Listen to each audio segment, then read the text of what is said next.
ढूंढने से कैसे पता लगेगा? ढूंढने से किसी बर्तन का या घड़े का तो पता लग जाता है, लेकिन मनुष्य का कैसे पता लगेगा? और वास्तव में तो बात यह है कि जो बिल्कुल जिनका जीवन अप्रामाणिक होता है वो बाहर से देखने में ज्यादा प्रामाणिक लगते हैं, तो आप नहीं पहचान पाओगे उनको। लेकिन ये भगवान की व्यवस्था है, जिसके जैसे संस्कार हैं, जिसके आपके पिछले जन्मों के कोई देशभक्ति के, धर्म के, राष्ट्र के, गुरु की सेवा के ऐसे संस्कार बचे होंगे पिछले जन्मों में, तो इसलिए आपको ऐसे ही गुरु मिल गए जो प्रतिपल दूसरों की सेवा के लिए जीते, और आप स्वयं उनके पास आ गए। आप ये मत सोचना कि जी हमने तो आस्था चैनल देख के बहुत सारे बाबाओं को देख देख करके फिर गुरुजी को चुना है। आपने गुरुजी को नहीं चुना, गुरुजी ने आपको चुना है। पहला चयन गुरु करते हैं शिष्य का, तब आप किसी गुरु के पास जाते हैं। तो ऐसे योगी गुरु का मिलना वो भी बड़ा दुर्लभ है। देखो माता पिता तो कोई ना कोई मिल ही जाएगा, लेकिन माता पिता में भी वैरायटी होती है। किस तरह के माता पिता मिलेंगे हमें? जी माता पिता में क्या वैरायटी? माँ तो माई होती है? नहीं, माँ तो माई नहीं होती। ये कह सकते हैं जननी तो जननी होती है। जन्म तो सभी माताएं देती हैं, लेकिन माँ का फर्ज निभाने वाली कुछ माताएं होती हैं।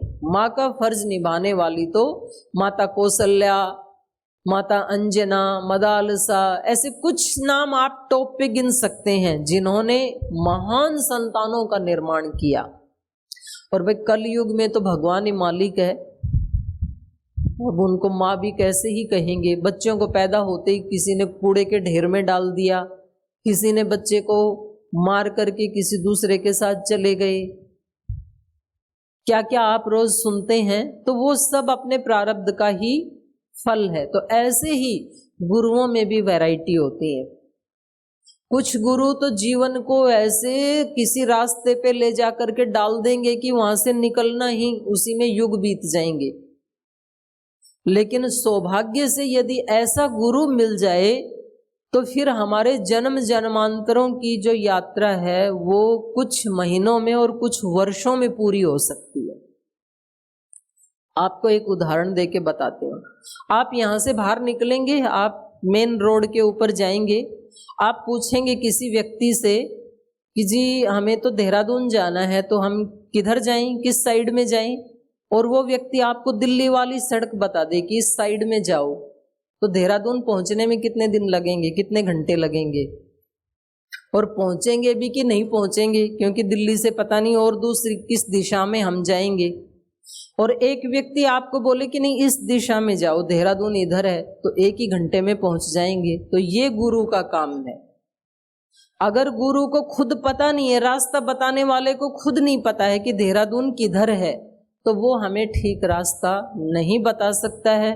ठीक रास्ता नहीं बताएगा तो मंजिल भी ठीक नहीं मिलेगी। तो बहुत सारे लोग भ्रमित होकर के, जहां वो बेचारे अच्छे भले अपना जीवन जी रहे थे, इसलिए गीता में एक श्लोक आता है, तो वहां पर भगवान श्री कृष्ण कहते हैं कि जो ये विद्वान लोग हैं, ज्ञानी लोग हैं, इनको जो भोले भाले सदगृहस्थ लोग हैं उनके मन में विभ्रम पैदा नहीं करना चाहिए। कुछ तो विभ्रम पैदा कर देते हैं, अरे क्या तुम इसमें दुनियादारी में लगे हो, बच्चों को पढ़ाने में लगे हो, काम काज में लगे हो। अगर आपको जीवन को सार्थक करना है तो ये सब छोड़ करके, आंख बंद करके कहीं हिमालय में चले जाओ, गुफा में चले जाओ, माला जपते रहो। तो वहां पर भगवान कृष्ण कहते हैं ये विभ्रम पैदा नहीं करना चाहिए, क्योंकि निकम्मेपन से अच्छा है कर्म करना, और कर्म करने से भी अच्छा है विवेक पूर्वक कर्म करना, और विवेक पूर्वक कर्म करने से भी अच्छा है निष्काम कर्म करना। और जिस दिन हम निष्काम कर्म करने लग जाएंगे तो हम भगवान की और गुरु की कृपा के पात्र बन जाएंगे, क्योंकि भगवान और गुरु भी वही कर रहे हैं। तो ऐसे योगियों की, ऐसे संतों की शरणागति, उनका सानिध्य कैसे मिले? तो आप कहो जी हमें तो मिल गया, हम तो पहुंच गए हरिद्वार। लेकिन हरिद्वार पहुंच कर के भी आप जो परम पूज्य गुरुदेव का या श्रद्धेय आचार्य श्री का शरीर है उसको तो छू लोगे, उन चरणों को तो छू लोगे, लेकिन जो उनके अंदर गुरुत्व है उसको प्राप्त करने के लिए तो फिर कुछ शर्तें हैं। उनको प्राप्त करने के लिए व्यक्ति के अंदर फिर श्रद्धा होनी चाहिए, भक्ति होनी चाहिए, विनम्रता होनी चाहिए, शरणागति का भाव होना चाहिए, पुरुषार्थ होना चाहिए। ये सब चीजें यदि जीवन में आ गई तो हम उस गुरुत्व को प्राप्त कर सकते हैं। और वो गुरुत्व यदि किसी को प्राप्त हो जाए तो जन्मों की जो प्यास थी वो कुछ क्षण में शांत हो सकती है, फिर तो धन्य हो सकता है व्यक्ति। और यदि वो प्राप्त नहीं हुई तो फिर गुरुओं के पास जाकर के भी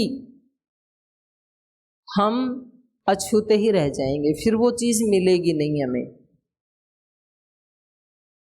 हमारे पंजाब के भी कितने भाई आए हुए हैं पंजाब से, इधर बैठे हैं पंजाब वाले। अब पंजाब में एक भजन गाया जाता है, नीवया नु रब मिलदा नीवा होके चल बंदिया, नहीं ओ जिंदड़ी दा कोई हिस्सा नीवा होके चल बंदिया, नीवया नु रब मिलदा नीवा होके चल बंदिया। तज अभिमान छड़ माया दे गुमान नु, झूठा अभिमान नैयो पावे भगवान नु, सोची के चरण बढ़ा नीवा होके चल बंदिया, नीवया नु रब मिलदा नीवा होके चल बंदिया। माया दे गुमान बिच चंगे चंगे मुक गए, पर के तिजोरियां नो सारे इत्थे छुट गए, खक भी ते नाल ना गया, नीवा होके चल बंदिया, हो नैयो जिंदड़ी दा कोई हिस्सा नीवा होके चल बंदिया, नीवा होके चल बंदिया।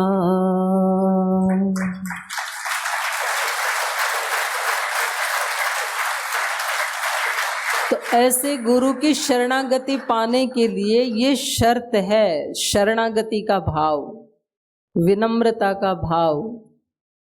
इसमें कुछ चीजें बाधक होती हैं। आपने दैवी संपद अभी याद करवाई या नहीं करवाई भैया? खुद स्वयं परमार देव जी ने याद करवाई आज।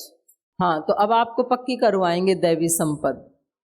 दैवी संपद में 25 गुण हैं। अभयम सत्व संशुद्धिर ज्ञान योग व्यवस्थिति दानम दमश्च यज्ञश्च स्वाध्यायस तप आर्जवम अहिंसा सत्यम अक्रोध त्यागः शांति अपैशुनम दया भूतेषु अलोलुप्त्वम मार्दवम ह्रीहि अचापलम तेजः क्षमा धृति शौचम अद्रोहो और लास्ट वाला है नातिमानिता। बड़े समझने जैसी ये सारी चीजें आ गई हमारे अंदर।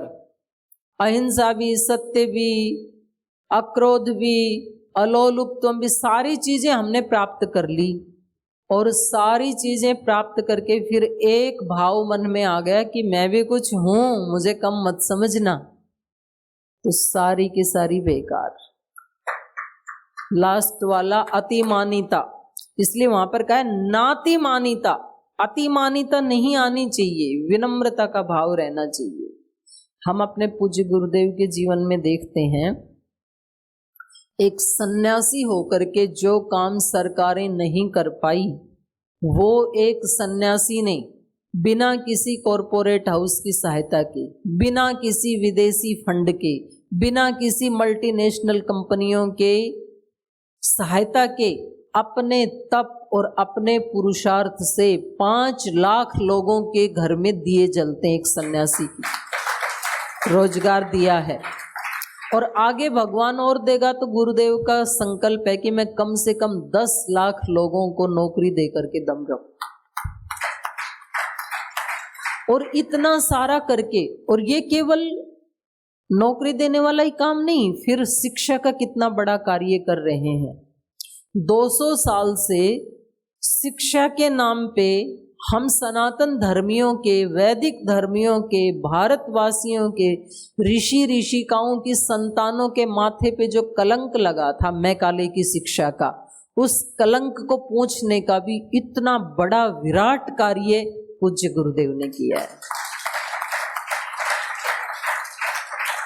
जिस आयुर्वेद को लोग चिढ़ाते थे सूडो साइंस और चूरण चटनी कह के, आज उसी आयुर्वेद को एक साइंस कहलवा दिया।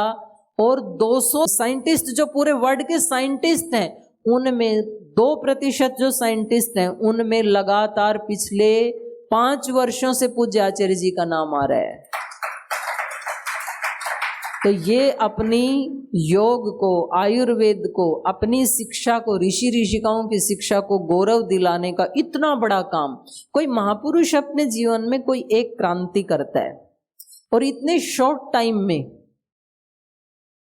क्योंकि मेरा ये परम सौभाग्य है, मैंने परम पूज्य गुरुदेव को 85 में पहली बार मिली थी गुरुकुल खानपुर में, जब वो घर छोड़ के आए थे हरियाणा में। हरियाणा वाले भाई बहन जानते हैं। और उसके बाद फिर 90 तक तो उनकी शिक्षा और उनकी तपस्या, 95 तक तो कभी हिमालय में, गुरुकुलों में, वही सब निर्माण काल चलता रहा। तो सेवा का कार्य तो 95 में शुरू किया है जब उन्होंने संन्यास लिया। तो ये 30 साल में इतने बड़े बड़े कार्य करना, आप सोचो, आप गृहस्थी हैं और आप 30 साल कमाई करके एक बहुत बड़ा सा कोई बंगला बना देते हैं, एक गाड़ी ले लेते हैं अच्छी महंगी सी, और अपने बच्चों को पढ़ा लिखा देते हैं, तो आपको लगता है कि मैं दुनिया का बड़ा सक्सेसफुल व्यक्ति हूँ।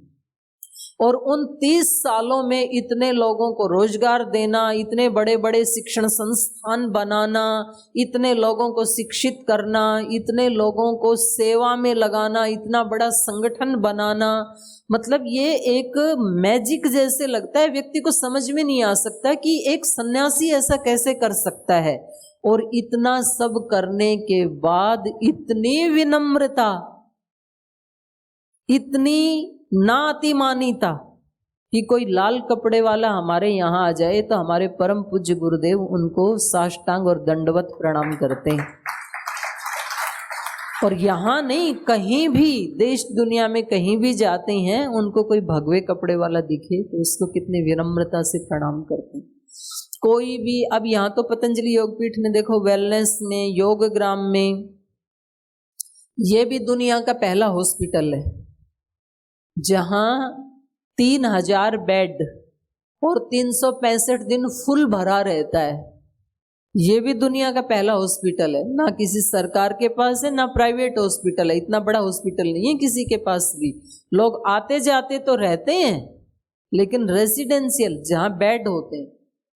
और इसमें भी अभी तो और ज्यादा वृद्धि हो रही है। तो ये इतनी बड़ी सेवाएं वही व्यक्ति कर पाता है जो भगवत शरणागति में रहता है, जो विनम्रता के भाव में रहता है, जो श्रद्धा से युक्त रहता है, जो समर्पण से युक्त रहता है। तो हमें देखो भैया, आपको बहुत सारे विद्वान विदुषी बहनें आपको बहुत कुछ सिखाएंगे इन 3-4 दिन में, लेकिन मेरी तरफ से आपको ये विनम्र निवेदन है कि कुछ भी आप सीखें जीवन में, कुछ भी प्राप्त करके जाएं, लेकिन उस सब का श्रेय अपने माता पिता को देना, अपने गुरुजनों को देना, भगवान को देना। फिर आप कितने आगे जाएंगे उसकी कोई सीमा नहीं है फिर। क्योंकि ये गुरु की कृपा प्राप्त करने के साधन तो ये हैं जो मैंने बोले हैं, और इसके बाधक तत्व दूसरे हैं। गुरु की कृपा क्यों नहीं मिलती है हमें? इतने वर्ष हो गए, हमें वो अनुभूति क्यों नहीं हुई? उसके बाधक तत्व हैं क्रेडिट लेने का महत्वाकांक्षा, श्रेय मेरे को मिलना चाहिए, अहंकार, महत्वाकांक्षाएं, अज्ञान, अतिमानिता। मतलब कोई बहुत अच्छा सा बड़ा सा हम शिविर लगा दें तो फिर हम कितना प्रचार करते हैं, मैंने लगाया ये।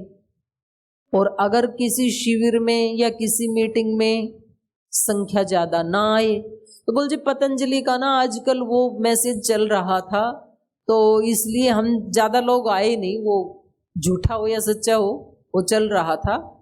तो बुरा हो जाए तो पतंजलि जिम्मेदार, और अच्छा शिविर अच्छी बैठक हो जाए तो मैं जिम्मेदार। तो हम करके भी चूक गए। हमने बहुत पुरुषार्थ किया, बहुत मेहनत की, फल भी अच्छा आया, लेकिन फिर उस फल को प्राप्त करने से पहले ही हमारे अंदर अतिमानिता आ गई। तो ये बाधक तत्व है। गुरु की कृपा प्राप्त होने ही वाली थी, पास आकर के और फिर बाल बाल चूक गई। तो ये अपने को नहीं करना। देखो, श्रेय, क्रेडिट, श्रेय, सम्मान, सहयोग, सहायता, ये लेने की चीजें नहीं है, देने की चीजें हैं। ये हम अपने गुरु के जीवन में देखते हैं, क्योंकि मैंने प्रारंभ ही यहीं से किया था कि ये अध्यात्म बोलने या सुनने का कम है और जीने का ज्यादा है। तो हमारे गुरुदेव ऐसे जीते हैं, तो इसलिए उनके बिना बोले भी हम सब भाई बहन वैसा प्रयास करते हैं। तो सबके अपने अपने संस्कार हैं, उनको हटाने में किसको कितना देर लगेगा वो सबका अलग अलग है, लेकिन रास्ता तो मिल गया ना, रास्ता वो ही है। तो आप संगठन में जब काम करते हैं, मेरे को, मैं कहां से चली थी वो पूरा मेरे माइंड में है। हम अपने जीवन को, गृहस्थ जीवन को आदर्श बनाएं। आदर्श बनाने के लिए किसी योगी गुरु की शरण में जाएं। योगी गुरु के योग को और उसके गुरुत्व को पाने के लिए अपने अंदर सेवा, श्रद्धा, समर्पण इसको पैदा करें, और इनके पैदा होने में जो बाधक तत्व हैं उनको हटाएं। जब, क्योंकि देखो भाई, टीम का काम टीम से होगा भाई साहब। ये जो बड़े बड़े काम हैं जीवन बदलने का या देश बदलने का और पूरे समाज को बदलने का, ये कोई भी एक व्यक्ति नहीं कर सकता है, ये ग्रुप का काम है। और इसीलिए महाराज जी ने संगठन बनाया। नहीं तो परम पूज्य गुरुदेव तो खुद योगी हैं, महायोगी हैं। वो तो युगन युगन के योगी हैं, इस जन्म के नहीं है। ये एक जन्म में नहीं होता है, ये सारा पुरुषार्थ से भी नहीं होता है। पुरुषार्थ तो कोल्हू का बैल भी करता है, सुबह से शाम तक घूमता रहता है। पुरुषार्थ तो और भी बहुत सारे लोग करते हैं, पर इतनी ये जो दिव्यता दिखाई दे रही है, ये केवल पुरुषार्थ का फल नहीं है, ये भागवत कृपा का फल है। और वो भागवत कृपा प्राप्त करने का पात्र व्यक्ति युगों युगों साधना करके तब बनता है। तो क्या पता भैया हमारा कौन सा जन्म होगा ये, और चलो पीछे के ना भी हो तो कम से कम शुरुआत तो कर ही सकते हैं हम। रास्ता ये है, रास्ता हमें ये मिल गया। तो बाधक तत्वों को हटाना है हमें। श्रेय जब देना हो, क्योंकि ये तो संगठन से ही संभव हो सकता है। हम कहते हैं ना जी, हम यहाँ पर प्रसाद लेने आए हैं, फिर हम जाके बांटेंगे। आप अपने मोहल्ले को बदलेंगे, हम अपने जिले को बदलेंगे, हम अपने प्रांत को बदलेंगे। जो योग नहीं करते उनको सिखाएंगे, जो आयुर्वेद को नहीं जानते उनको आयुर्वेद की शरण में लाएंगे। तो ये सब तो एक संगठन का काम है ना। तो संगठन में हमेशा श्रेय दूसरे को देना। ये आदरणीय भाई राकेश जी बैठे हैं ना अभी संगठन में, जो करोड़ों लोगों का नेतृत्व कर रहे हैं। ये भी 2005 में आपकी तरह ही प्रशिक्षण लेने आए थे और मैं भी प्रशिक्षण लेने ही आई थी। और इन्होंने वो सेवा करते करते ये फिर हरियाणा के राज्य प्रभारी थे और मैं हरियाणा के एक जिला में पहले तो एक कार्यकर्ता थी, फिर थोड़े दिन के बाद इन्होंने मेरे को जिला प्रभारी बना दिया था। मैं इनको रिपोर्टिंग करती थी, ये मेरे बॉस रहे हैं। लेकिन जो बॉस ने कह दिया वो मैंने 100% किया। मैंने ऐसे नहीं सोचा, मैं तो उस दिन भी साध्वी थी, ना मन में ये आया कि भाई मैं उम्र में बड़ी हूं, ये भी मन में नहीं आया कि मैं ब्रह्मचारिणी हूं कि सन्यासिनी हूं।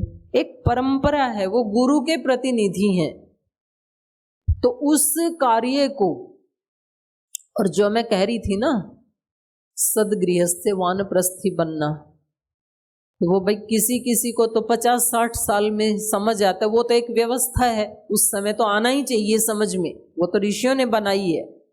और भाई किसी को जल्दी समझ में आ जाए तो वो आदरणीय भाई राकेश जी की तरह से 25-30 साल की उम्र में भी सेवा में लग सकते हैं।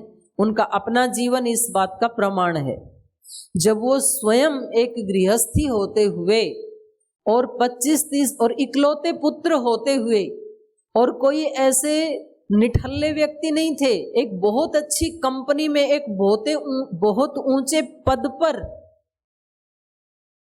सेवा करते हुए अपनी सैलरी को ठुकरा करके, अपने पद को ठुकरा करके, अपने संबंधियों को, रिश्तेदारों को, उनको किसी तरह समझा बुझा करके और फिर 100% सेवा में लगना, इसको मैं कहती हूं जीना। ये है योग को जीना। और जब ये 25 साल से उस योग को जी रहे हैं, तब ये आज इसमें समर्थ हैं कि आज ये करोड़ों लोगों को नेतृत्व दे रहे हैं। तो ये हम सब का ऐसा ही कर्तव्य है। आदरणीय भाई राकेश जी के सानिध्य में मैंने सेवा की है। ये खुद प्लान बनाते थे, गुरुजी ने तो एक बार बता दिया, भाई शिविर लगाओ, कार्यकर्ता घर घर तक योग पहुंचाओ, प्रशिक्षण शिविर दो। ये खुद योजना बनाते थे कैसे करना है, और हम तो इनके निर्देशन में करते थे। पर जब हम करते थे तो ये श्रेय अपने को नहीं देते थे, हमेशा श्रेय दूसरों को देते थे, क्रेडिट दूसरों को देते थे कि इन सबके सहयोग से ये कार्य संपन्न हुआ। तो जब ये दूसरों को क्रेडिट देते थे तो आज करोड़ों लोग इनको क्रेडिट देते हैं। तो आपके निर्देशन में हम आगे बढ़ रहे हैं। तो भैया श्रेय हमेशा दूसरों को देना संगठन में, आप भले ही वो कार्य आप ही कर रहे हैं, और इसके लिए कार्य करने के लिए जरूरी नहीं है आप कोई प्रभारी हो। लीडरशिप दी नहीं जाती, लीडरशिप ली जाती है। जो काम करने लग जाता है वही लीडर है। नहीं तो हमने बहुत सारे ऐसे भाई बहन देखे कि उनको हमने यहां से प्रभारी बना के भेज दिया, वो कुछ करते ही नहीं है, बाहर निकलते ही नहीं है, तो वो लीडर नहीं है। फिर राजनीति में भी ऐसे लीडर होते हैं, लोगों ने वोट दे के लीडर बना दिया, वो लीडर कुछ करते ही नहीं है, कोई विजन ही नहीं है, कोई मिशन ही नहीं है। और जिसका विजन है, मिशन है, जिसको अपना गुरु दिखाई देता है, जिसको अपना मुख्य केंद्रीय प्रभारी दिखाई देता है, जो बिना कहे एक काम बताने पर 10 काम कर देता है, वो व्यक्ति सच्चा लीडर है, वो व्यक्ति योगियों का लीडर बनेगा। तो श्रेय देना दूसरों को, ये लेने का नहीं है, श्रेय लेने वाली चीज नहीं है, देने वाली है, ये याद रखना। सम्मान लेने की चीज नहीं है, सम्मान देने की चीज है। नहीं तो व्यक्ति हमेशा इसी बात की ही लालच में रहता है कि मेरा सब सम्मान करें, अभी तू भी किसी का कर ले भाई। बोल जी मैं तो पूरा सक्षम हूं, तो मुझे तो किसी की आवश्यकता ही नहीं है। ऐसा नहीं है, हम सब इंटरकनेक्ट हैं, सबको सबकी आवश्यकता है, यही सिद्धांत है। एक वट वृक्ष हमें दिखाई देता है कि वो स्वतंत्र रूप से अकेला खड़ा है, पीपल का पेड़ या वट का वृक्ष, पर वो अकेला नहीं है, उसकी जड़ें धरती माता से जुड़ी हुई हैं, उसके जो हरे भरे पत्ते हैं वो अग्नि से, वायु से, जल से, आकाश से जुड़े हुए हैं। आकाश ना हो तो कहां फैले, सूरज ना हो तो बढ़े कैसे, पानी ना मिले तो वृद्धि कैसे हो, फल फूल कैसे आए। हवाएं ना हो, ऑक्सीजन ना मिले तो जिए कैसे? तो वो 5 भूतों से जुड़ा हुआ है और 5 भूत इस ब्रह्मांड से जुड़े हैं, ब्रह्मांड सारा ईश्वर से जुड़ा हुआ है। तो हम सब इंटरकनेक्ट हैं। आप ये ना समझें कि जी मैं तो भारत स्वाभिमान का कार्य करता हूं, मुझे पतंजलि योग समिति से क्या लेना देना, मुझे हमरो स्वाभिमान से क्या लेना देना, मुझे महिला पतंजलि योग समिति से क्या लेना देना। सबसे लेना है और सबको देना भी है, सबसे सीख लेनी है, सबसे अच्छे अच्छे गुण लेने हैं और सबको श्रेय देना है, सबको सम्मान देना है, सबको क्रेडिट देना है, तब हम पूर्ण बन पाएंगे। ये संगठन में काम करने की कुछ रीति नीति है जो हमने अपने गुरुओं से भी सीखी, आदरणीय भाई राकेश जी से भी सीखी। श्रेय देना, सम्मान देना, सहयोग देना। जब हम दूसरों को सहयोग देते हैं तो हमें तो ऑटोमेटिक मिल ही जाता है दूसरों का सहयोग। जब आप हजारों रोगियों की सेवा करते हैं और एक दिन खुदा ना खास्ता मान लो कहीं आपको पैर में चोट लग गई, मोच आ गई, आप घर में बैठे, योग कक्षा में नहीं जा रहे, योग कक्षा वाले सारे आपके घर आ जाएंगे आपकी खबर लेने के लिए, सर क्या हो गया, गुरुजी क्या हो गया। भाई हमारे तो गुरुजी भी इतने महान हैं कि उन्होंने शिष्य नहीं बनाए, गुरु पैदा कर दिए। तो बहुत सारे लोगों को तो गुरुजी ही बोलते हैं।